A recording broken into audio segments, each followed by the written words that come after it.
Just terminating a Cat6 patch panel today. I've already done a few here. I'll demonstrate one being punched in. Just show you a bit beforehand. I've already pre-wired my loom. I've got a bunch of tails here with the numbers written on them. What happens here is my setup. I've got patch panel, 24 patch panel, 48 port switch, 24 port patch panel, and it just links into one. And then I just repeat it, so it goes patch panel switch, patch panel switch, patch panel switch.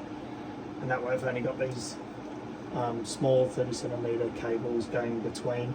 It's really easy to switch out a dead switch if you need to. It's just a one-to-one mapping really.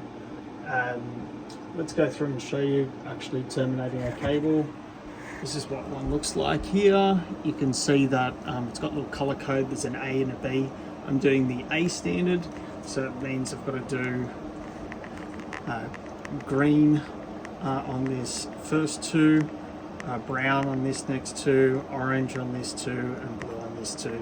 Each mech sometimes does do it different, so just make sure you read and learn that each time. And let's just show you one going in. So eventually we'll have this rail here, and we'll actually strap tie each one of these cables up so they don't move.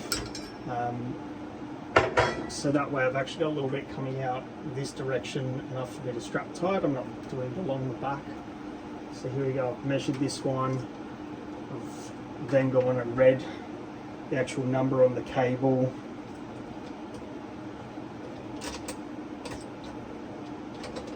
Trimmed it down.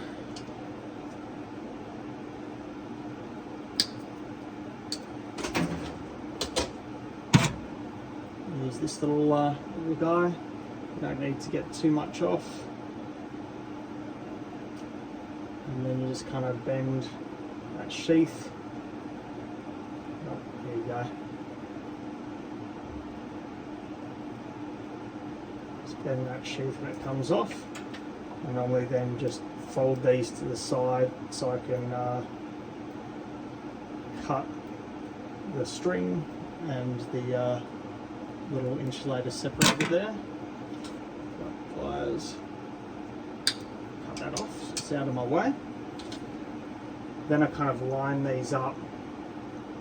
So I said green on the left, there you go, brown on the right at the top, orange to the bottom left, blue on the bottom right.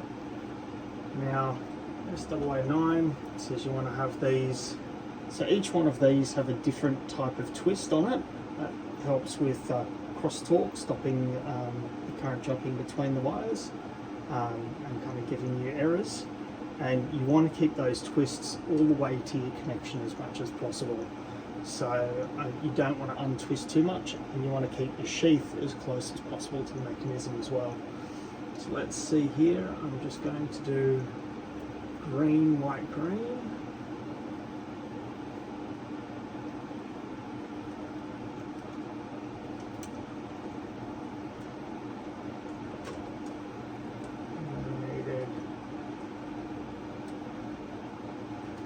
Brown, white, brown.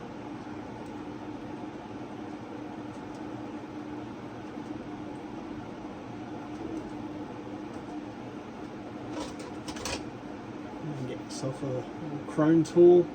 It's got a little sensor on it to see that you've actually down at your right position before it cuts. So just put that in there, push hard, let it cut it off. So I'll show you that.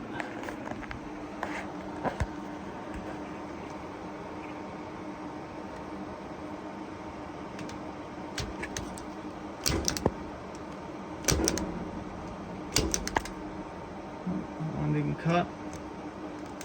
There we go.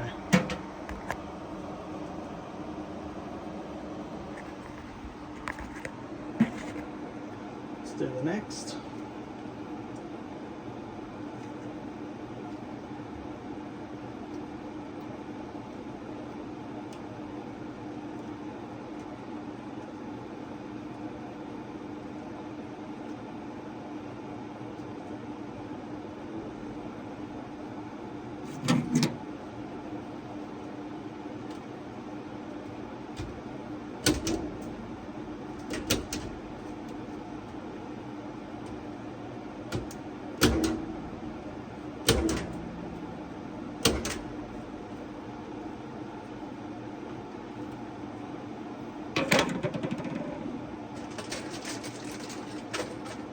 grab one of these guys, put it over the top.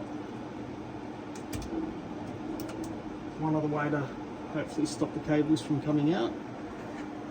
Alright, that's how to punch down one patch panel.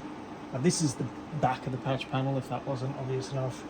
The front of the patch panel looks like that afterwards, and I'll be able to just spin this around and re-screw it in, and then tidy up my cables, keeping it all the way at the back, so I'll strap to the sides, that way it's not sitting on the top of any switches. Alright, little patch panel.